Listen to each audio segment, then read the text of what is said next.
Mayong adlaw mga anak sa Dios. Karong adlaw hisgutan nato ang usa ka butang nga kadaghanan sa katawhan interesado. Pila ang sweldo sa Santo Papa kada bulan? Yes, ang pangulo sa simbahang Katoliko, ang Vicar of Christ, ang balaang amahan nato, no, dinhi sa yuta. Naa ba siya sweldo? O kung naa, pila man? Una, atong tubagon diretso, walay sweldo ang Santo Papa. Katingadaan, dili pod. Kay sukad pa sa panahon ni Pope Pius XII, ang mga Santo Papa wala na magdawat og personal nga kita. Ug si Pope Francis ni padayon ani nga maong pamatasan. Usa ka tigpamaba sa Vatican ang nitugan nga si Pope Francis pananglitan wala gyud mudawat bisag usa ka euro isip sweldo. Nganuman kay para niya siya usa ka servant, usa ka alaga, dili siya usa ka CEO. Pagkahimo niya ang Santo Papa atong 2013, mas gipili gani niya nga mopuyo sa Domo Santa Maria nga usa ka simple ra gyud ni siya nga balay, imbis nga mopuyo dito sa traditional ug mas dako nga Apostolic Palace. Ug hangtod karon gigamit gihapon niya ang iyang karaang sapatos nga iyang gidala gikan sa Buenos Aires.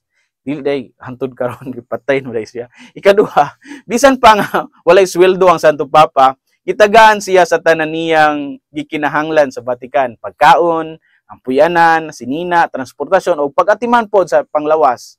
Sa laing pagkasulti, wala siya nagkinahanglan og kwarta kay gisuportaan man siya sa tibuok simbahan.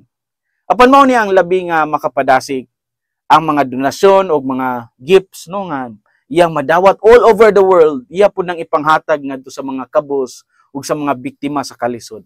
Pananglitan, ang pundo nga gikan sa Peter Spence no gigamit aron matabangan ang mga taong kabus sa mga refugees, mga communities nga nakasinati og calamities. Sa ato pa, ang Santo Papa wala ginabayaran apan siya kanunay nagabayad og gugma og pagtabang ngadto sa nagkalain-laing parte sa kalibutan.